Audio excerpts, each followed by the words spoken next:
السلام عليكم ورحمة الله وبركاته. ازيكم يا احلى متابعين ويا احلى اصدقاء. الفيديو اللي قدام منكم دي تقفيلة كابينة الشاور بالسيراميك. الفيديو ده كان مدته 15 دقيقة، وبفضل الله بعد المونتاج خلناه 7 دقايق او اقل من 7 دقايق، علشان كل دقيقة في الفيديو ده فيها تفاصيل كويسة جدا ومهمة اوي. البلاطة اللي حضرتك شايفها ده 60 في 60. انا على العموم انا بعامل الشاور كبلاطة 60 في 120. ازاي بتعملها 60 في 120؟ يعني باختصار بقطع البلاطة زي 60 في 120. يعني ايه برضك؟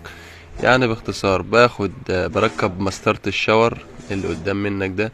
مسطرة الشاور دي 50 سنتي في 10 سنتي. بناخد من على سوكة مسطرة الشاور لحد سوكة البلاطة على ما فيش. نفس القصة في البلاطة التانية، بناخد بردك على مسطرة الشاور لحد لزاوية البلاطة اللي على الشمال اللي هتركب دي، بناخدها على ما فيش. ليه بقى احنا بنقطع الشاور بالطريقة دي؟ اولا علشان الميل بتاعه ما يبقاش باين. ليه؟ لو بان الميل بتاع الشاور لما نيجي نقفله سواء ازاز او سيكوريت من بره، هيبان من تحت الميل. لما يجي الراجل يحط الازاز بتاعه بعد ما يتقفل، هيبان ان في خلوص بين الازاز وبين السيراميك حوالي سنتي او ازيد او اقل، لكن من على الاطراف الازاز قافل. ليه هيبان؟ لان درجة الميل ده هتبان من تحت. فاحنا بنقطع الشاور زي ما انت شايف كده.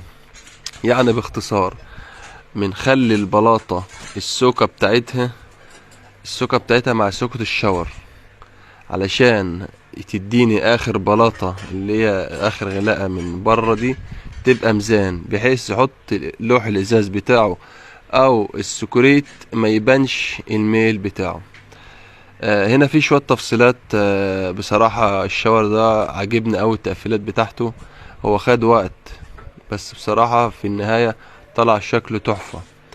هنا كنا بنركب مسطرة الشاور زي ما قلت لكم 50 في 10 سنتي. المسطرة دي كانت كبيرة شوية بس بصراحة جميلة جدا.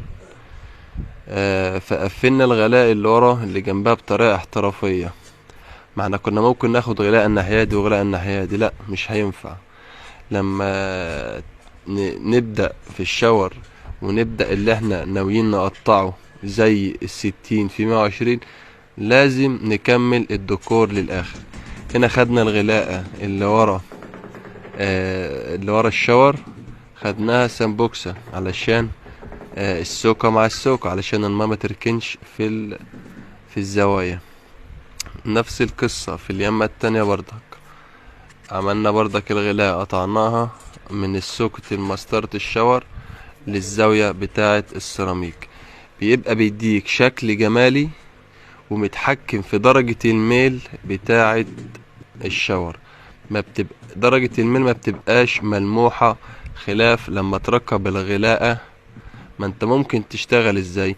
تاخد مسطرة الشاور 50 سنتي، ما انا ممكن اخد بلاطة 50 سنتي بطول مسطرة الشاور طوالي، واخد غلاءة يمين واكفيها ناحية المسطرة، واخد غلاءة شمال واكفيها يمة المسطرة. يبقى كده اصبح معايا اللي انا معايا غلاءة في النص ماشية طوالي وغلاءة يمين وغلاءة شمال. شكلها مش كويس، وزي ما قلت لكم هتتلمح الميل بتاعها، هيتلمح لما يجي الراجل المحترم يقفل الازاز او يقفله سكوريت. هنا الغلاءة اللي ورا دي تمام، قطعناها كده. بقى انت معاك حرية اللي تتحكم في الميل. هنا خلينا العراض ده ميزان والغلاءة التانية ميزان زي ما قلت لكم، عشان يجي يحط اللوح الازاز بتاعه او السكريت ما يبانش درجة الميل. هنا بستخدم الهزاز على طول. في اي مقاس الهزاز بصراحة هو اللي بخلي الواحد يعني يتمكن في عمله في شغله. بصراحة الهزاز ده كويس جدا وجميل جدا في الشغل. وهنا كانت اخر غلاقة بركبها في الشاور.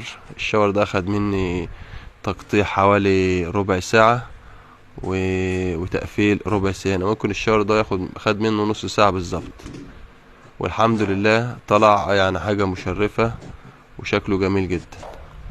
هنا لما خلصت ارضية الشاور، جينا بقى هنركب الوش بتاع الشاور. وفي بقى لما نشطبه في حاجة بقى مهمة. في عميل يقول لك انا هركب رخامة عشان المية، وفي عميل يقول لك لا مش هنركب. انا بصراحة انا لحد دلوقتي انا محتار هنركب رخامة ولا لا. خلينا بس نكمل تركيب ادي كنا هنا بنركب وش الشاور عشان نقفل خلاص الشاور. بعد ما ركبت الوش ده جبت الرخامة. العميل بيقول لي في رخامة هنا عايزين نركبها، فبصراحة شكلها ما كانش احسن حاجة. فعرضنا عليه ان هو هيركب رخامة قرارة، يعني بحيث ان الرخامة القرارة نفس لون حوائط الحمام. هنا الرخامة اهي شكلها مش لذيذ، يعني مش احسن حاجة وعالية قوي. فاحنا هنجيبها 2 سنتي قرارة احسن واشيك، وهتدي شكل جمالي للشاور. اتمنى منكم لو الفيديو اعجبكم يا ريت تدعموني بلايك، واللي ما اشتركش ما عملش متابعة في الصفحة يشرفنا والله تعملوا متابعة، واستنونا في كل يوم فيديو جديد. والسلام عليكم ورحمة الله وبركاته.